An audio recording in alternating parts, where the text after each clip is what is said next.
আমার গানম্যানের দরকার নাই, আমি গানম্যান নেব না, আমি প্রত্যাখ্যান করছি। আমার যদি কিছু হয় সেদিন আপনারা আমার কবরের সাথে এই উপদেষ্টা পরিষদকে আপনারা কবর দেবেন, এটি আপনাদের প্রতি আমার আহ্বান। 2018 সালের 30শে জুন লাইব্রেরির সামনে আমরা 2018 সালের কোটা সংস্কার আন্দোলনের প্রজ্ঞাপনের দাবিতে একটি সংবাদ সম্মেলন আয়োজন করেছিলাম। সেদিনও বিশ্ববিদ্যালয় বন্ধ ছিল, সম্ভবত শনিবার। আমাদের উপরে কি হামলা হয়েছে আপনারা দেখেছেন, কিভাবে হিংস্র জন্তু জানোয়ারের মতো ছাত্রলীগের দুর্বৃত্তরা হামলে পড়েছিল। 22শে ডিসেম্বরও ছিল শনিবার, একইভাবে আমাদের উপরে সেদিন বর্বরোচিত আক্রমণ করেছিল। তো আমরা 2018 সালে কেন হামলার শিকার হয়েছিলাম? আজকে যে সমস্ত তরুণরা বিসিএস দিতে চান, চাকরি পেতে চান, তাদের অধিকারের জন্য কথা বলতে গিয়েই কিন্তু সেদিন আক্রান্ত হয়েছিলাম।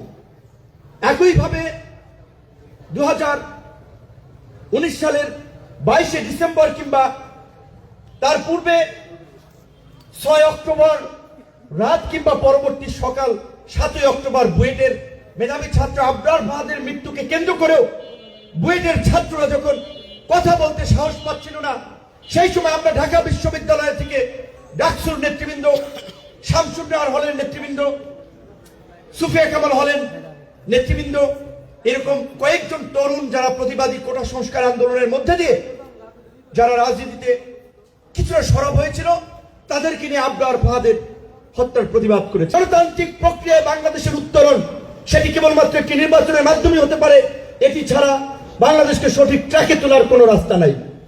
সেই জায়গায় যেন আমরা সতর্ক থাকি। এবং আপনারা শুনেছেন, পত্রপত্রিকা এসেছে, আমাদের অনেককে গানম্যান দেওয়া হচ্ছে সরকার পক্ষ থেকে।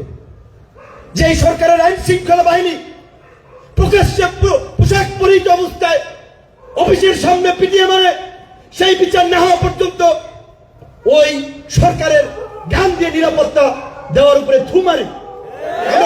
বলছি, 29 আগস্টের ঘটনায় বিচার না হওয়া পর্যন্ত আমার গানম্যানের দরকার নাই, আমি গানম্যান নেব না, আমি প্রত্যাখ্যান করছি।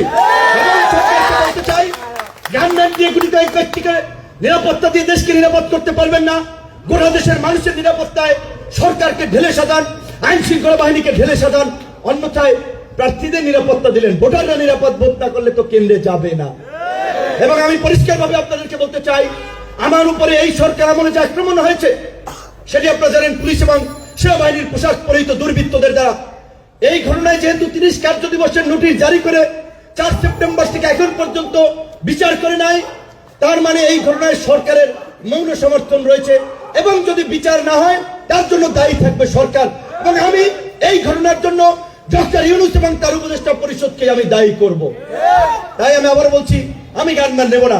আমার যদি কিছু হয় সেদিন আপনারা আমার কবরের সাথে এই উপদেষ্টা পরিষদকে আপনারা কবর দেবেন, এটি আপনাদের প্রতি আমার আহ্বান। আসসালামু আলাইকুম। যেহেতু মাগরিবের আজান পড়ে যাবে, আমি শেষ